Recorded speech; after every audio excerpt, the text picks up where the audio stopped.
Okay, well, today, acts of kindness are investments.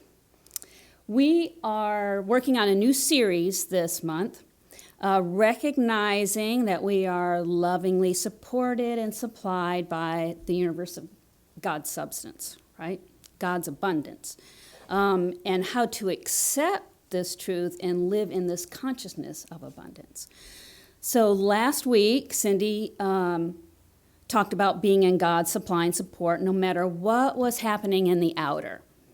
And holding on to God's promises and using those as affirmations to bring our focus from limitation into living in abundance. So how have you all been doing with those affirmations and those blessings? Are we working on our focus on abundance versus limitation? Good. Okay, good. So today, acts of kindness are investments. Simple title. I bet everybody already knows what it's about, right? You can probably figure that out.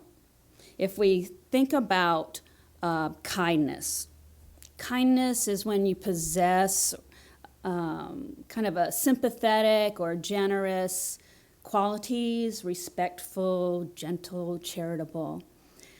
And they could be specific or habitual. So a kind deed is a specific act of generous, giving your energy, maybe money, time, attention, patience. But if it's habitual, then it becomes part of your being. And then you are that way. You are kind. Sometimes being kind is not saying anything. Sometimes being kind is a gentle look or a touch or a hug. There's all manners that we can each individually come up with being a kind gesture. And we've all done kind deeds, haven't we? We've all done the big demonstration of being kind.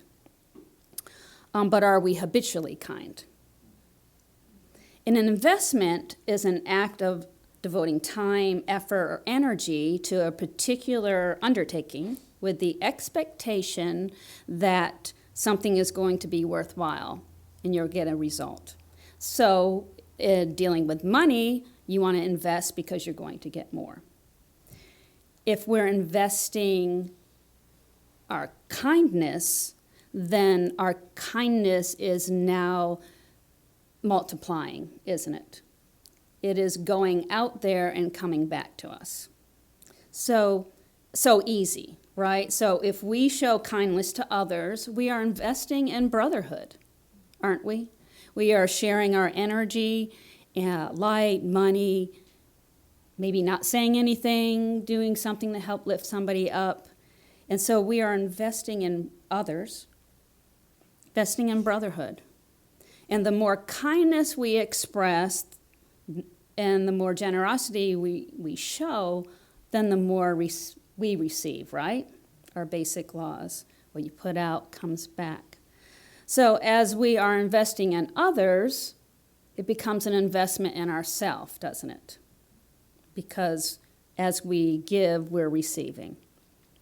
And we're telling the universe how we want to receive. I want to receive in kindness, gentleness. I want to be respected. Also, as above, so below, as below, so above. The more acts of kindness we exhibit, it starts to become a habit, which creates a shift in our vibration where it starts to become our beingness. Now we are being instead of acting. And as we vibrate that kindness, it impacts our soul, doesn't it?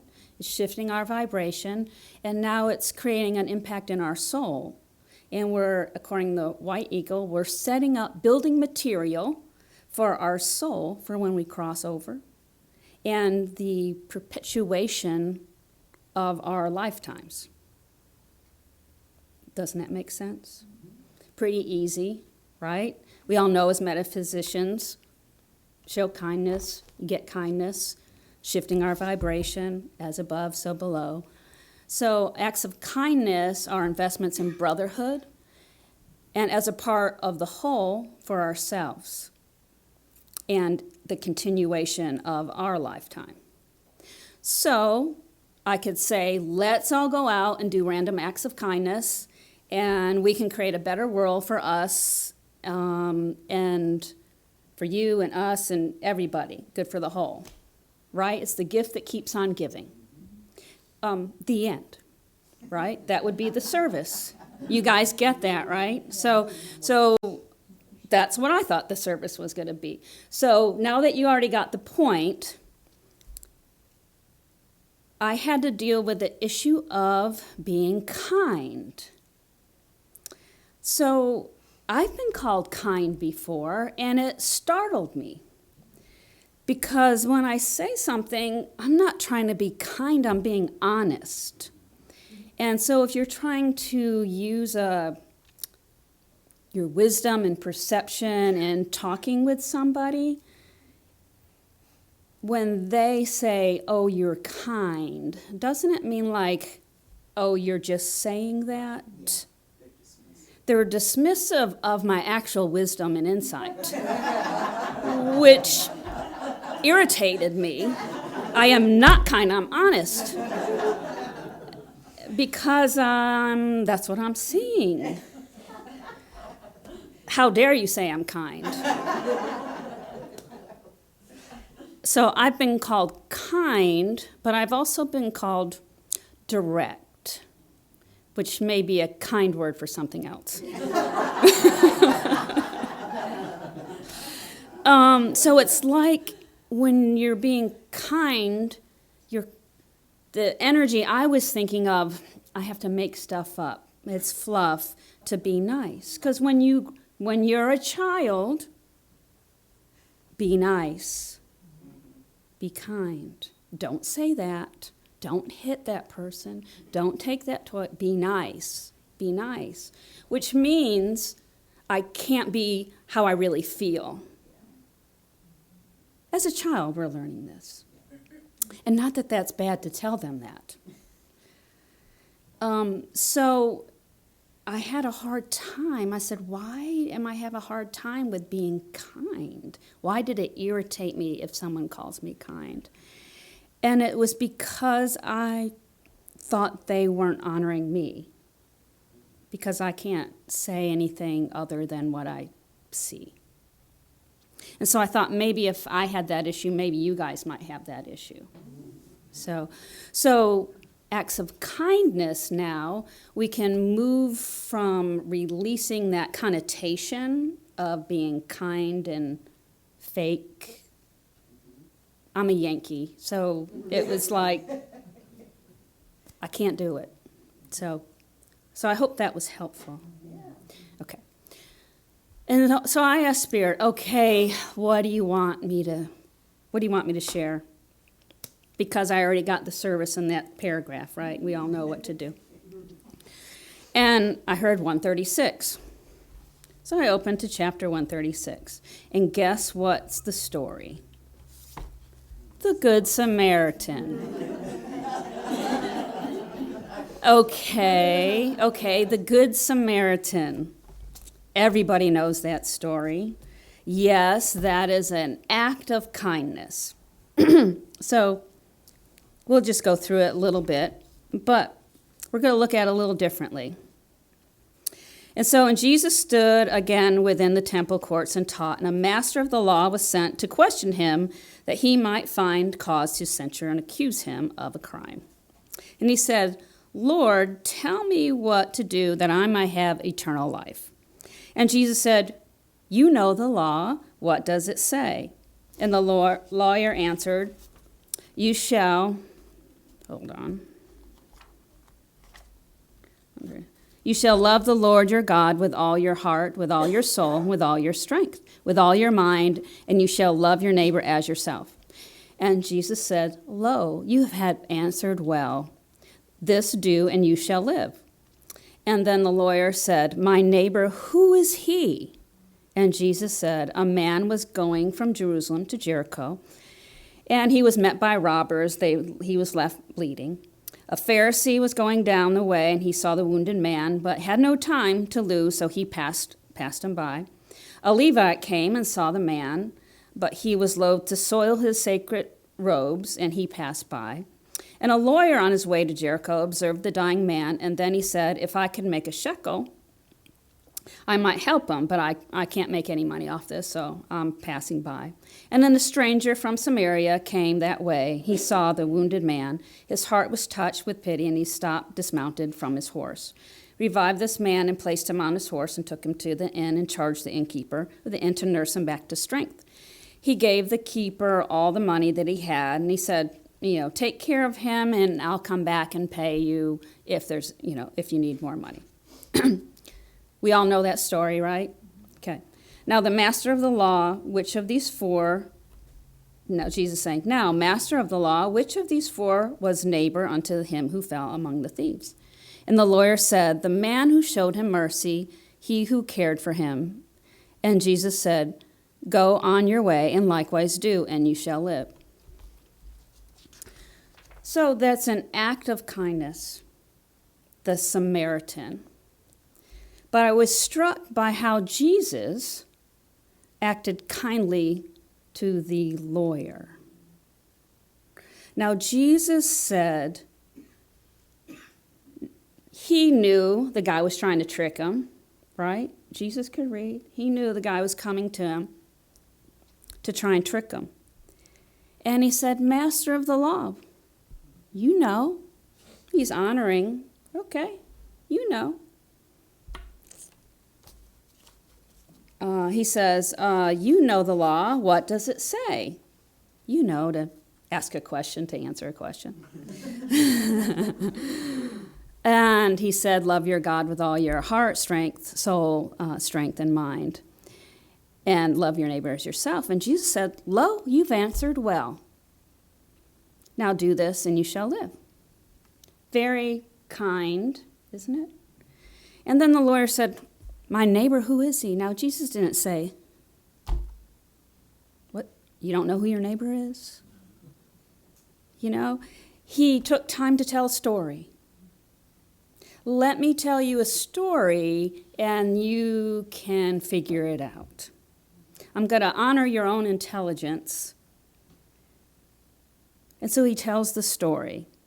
And so when Jesus says, now, master of the law, honoring him again, who was your neighbor? And then the lawyer answered, the man who showed mercy, who cared for him. And Jesus said, right, go your way and do that. You figured it out. So in being kind, it's a story about Jesus' kindness in demonstrating the story as an act of kindness. So how Jesus related to people was with kindness. I wouldn't say that was loving, would you? The difference between loving and kindness. It was kind. He honored, he was gentle, he was respectful. All the while, Jesus knew the guy was trying to trick him. Jesus could have done a lot of... If we were in his place, what would we have done? Something snarky. Yeah. Yeah. Maybe we would have. And maybe we would have taken the time to do a story. And I know as our fast-paced life is occurring, we don't have time to often break into a story to teach a lesson. But can you see how Jesus' kindness, he was just honoring where he wasn't saying anything that was untrue, but he was being kind. All right. Also, when Jesus was,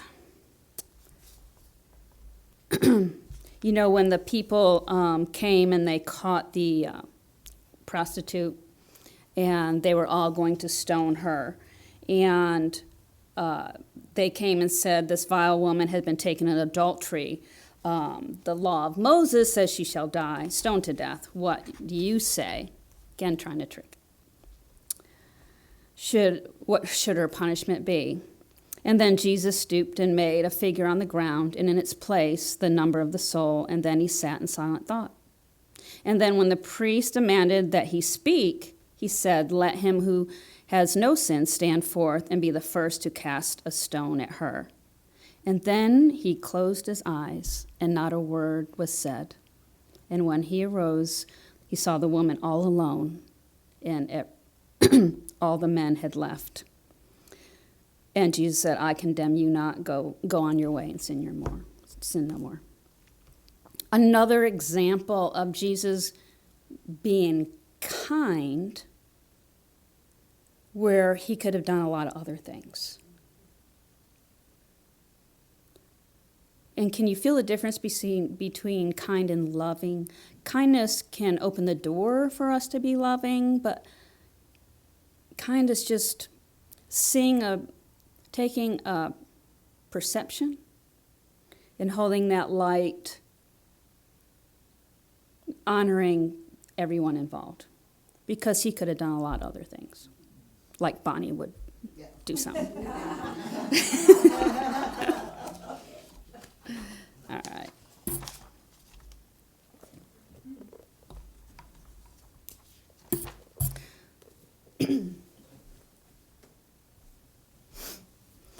So as we can move from acting, it's the acts of kindness, and I kept focusing on kindness and investment, and Spirit's like, you're focused on the wrong word. It's acting, acts of kindness.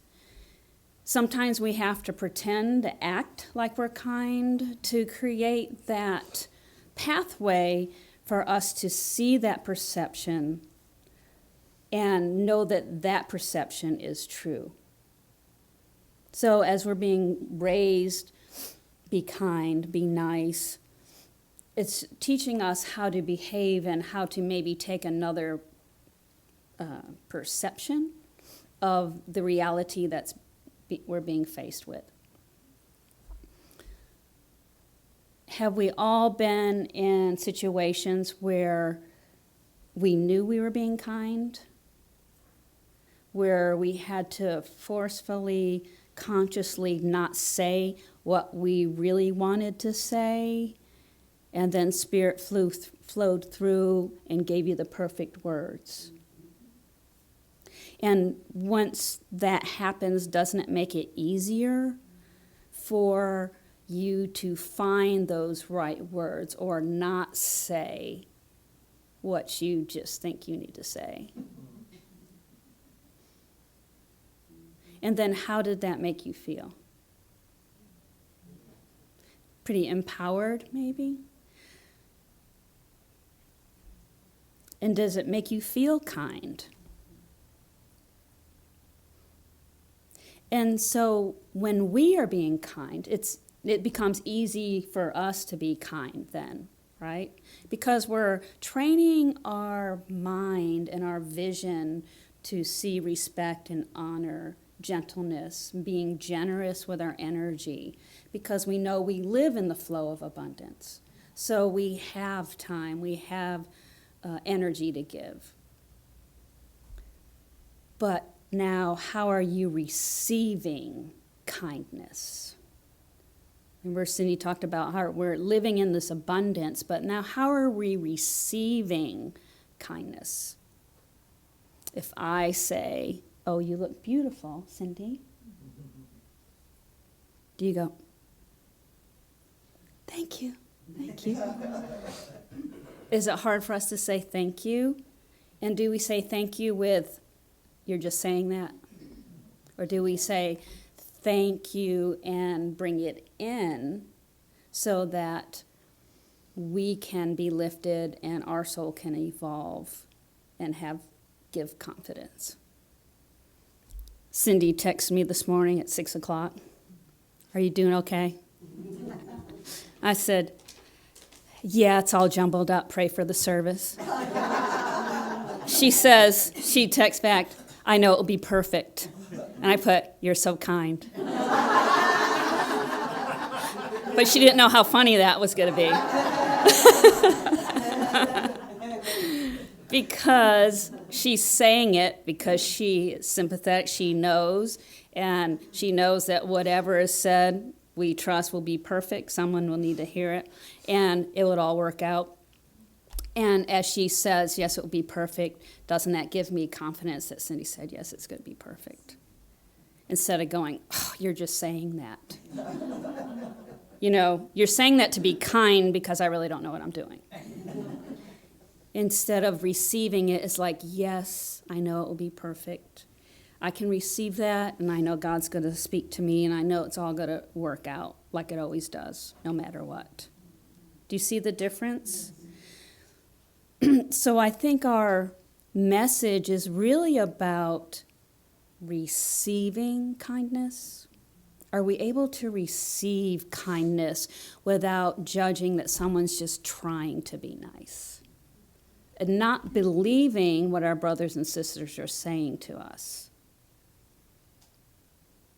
Let me take that kindness in. And as I take that kindness in, as I say, yes, I know that, thank you, that shifts my vibration to be able to receive even greater, making it an investment in my energy for my soul and for the good of the whole. Everybody breathe. So are we all going to work on receiving kindness? Because we're moving into Thanksgiving, where we're grateful and giving, and everyone's giving love, and we're being gratitude. So let's remember about receiving. Really, if someone gives you a compliment, take it in. If someone says a kind word or a look, take it in. Because they're investing in you, and you're investing in you, which is investing in the good of the whole. Okay? Easy? Got it? Okay. Let's go within.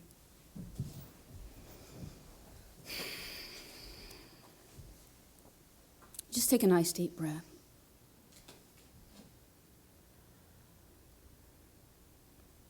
And God, I ask that a column of your love and light come over all of us. And I ask that Jesus Christ stand with each person. And I ask that we just go within, and if we can look at anything that is vibrating within us that keeps us from receiving good and expressing kindness, be shown.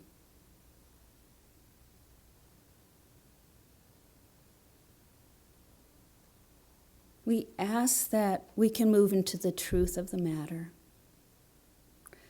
that our eyes be open, our inner eyes be open, and our inner ears be open as we move through this world, hearing and seeing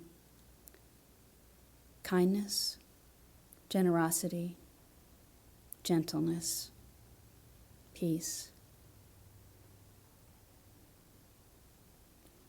Help us, allow us to take that in our walk. Lift from us anything that keeps us from expressing in a gentle way to our brothers and sisters. Lift out anything that keeps us from honoring the people in front of us.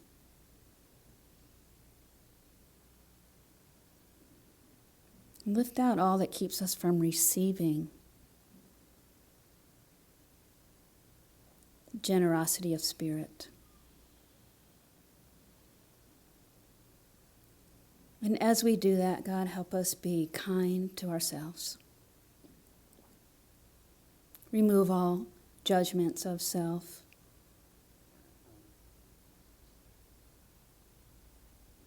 Help us be kind in our own thoughts, about our own life, about our own person, so we can vibrate that energy for the good of the whole.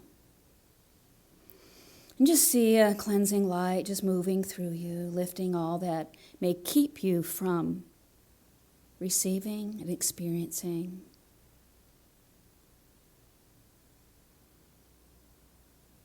And with an open heart and open mind, just take a nice deep breath and just say yes.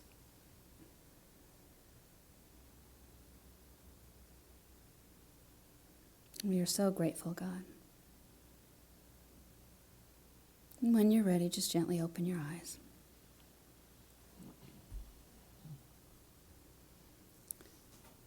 How'd you do? Good. Did anybody see anything that was keeping them from being kind, receiving? You guys are all good. Okay, good. Okay. So in our walk this week, let's be kind. Let's be generous with our energy. Let's not be suspicious